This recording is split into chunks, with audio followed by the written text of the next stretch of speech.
Hi guys.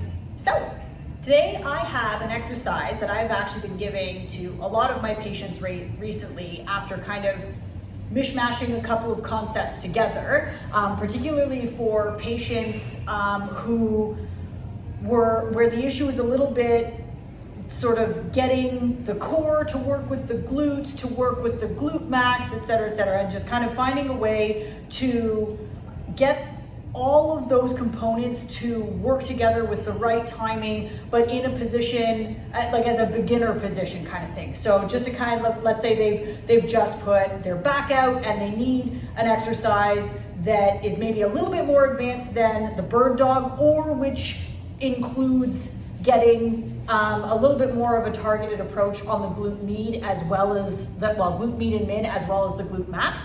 And so it's a modified version of a bird dog that I've given to people more often with low back pain recently, or just with sort of a mistiming between the glutes and the core when running or doing squats.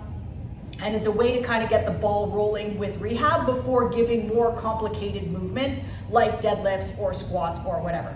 And just also can be used as a way to get, if it's in the case of low back pain, to get the low back and particularly the psoas to kind of calm down and relearn how to do its own job while getting sort of the core and the glutes to come a little bit back online.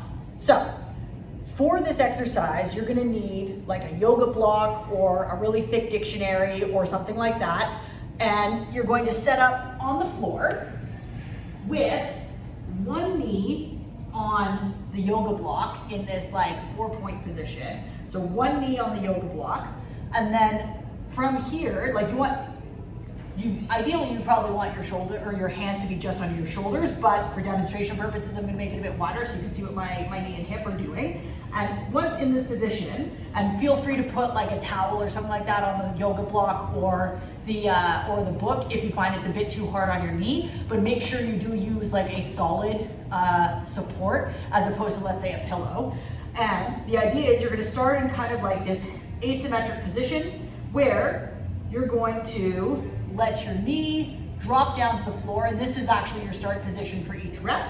And then from here, what you want to think about is kind of squeezing your lower abs to try and lift this hip off the floor. And in doing so, you're going to feel the de-rotators or anti-rotators on your lower back work, as well as your obliques.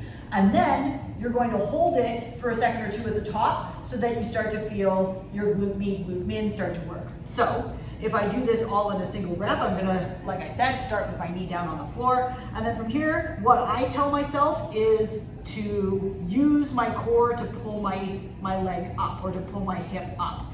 So from here, coming up like so, I'm gonna hold that for a second or two, come back down. If I show you from the side, you're going to, like I said, set up in this nice comfortable 4-point position, and you're gonna let your knee drop down to the floor, pull the hip up, and you can have the lifted foot off the floor or resting on the floor, whichever, and then you come back down, come back up, okay? Now, as you can also probably guess, one of the other bonuses of doing this exercise is that in addition to getting the core in terms of the obliques and whatnot to kick in, it's also really good for getting the anti-rotators or de-rotators to start working better with the core and the glutes as well. So winning.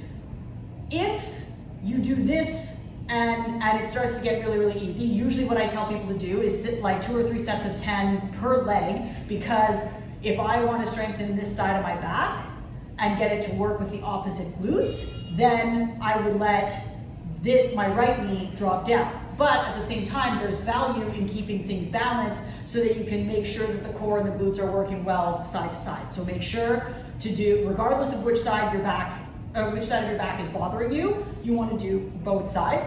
So do 2 or 3 sets of 10 per leg, just back and forth. And then if you get to a point where that's really easy, or if you're looking to get a little more glute max activation, you can go back to that 4-point position. You're gonna come down and then do that same movement, and now you can do kind of a traditional bird dog idea where you're going to squeeze your butt to bring your legs straight behind, okay? And then all the while holding for a couple seconds to keep that nice plank position. And here, if you want, you can lift up a little bit, or you can just keep your foot there, you bring back. So again, squeeze to bring the leg back.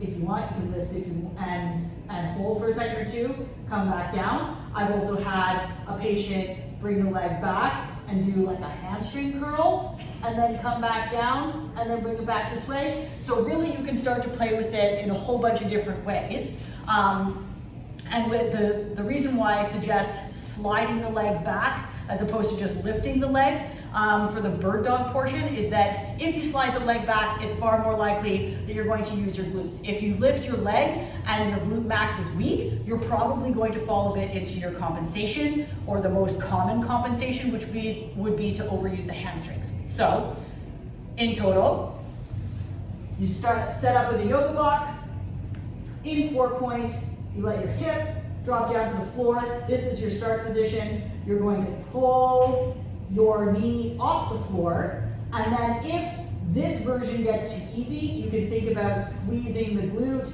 to bring the leg straight. And if that version gets too easy, you can start doing a hamstring curl if you want, or you can just keep your leg there and bring it back. And if the bird dog or the leg extension version gets too easy, that's when you might want to start adding things like doing some squats, doing some deadlifts, making the movements a bit more complex and a bit closer to being functional. But this is a great exercise to get to that point if we've just had a bit of a back crisis, or we're having some issues with some glute and core timing and whatnot. So if you have any questions, feel free to comment below or send me a DM. Thanks.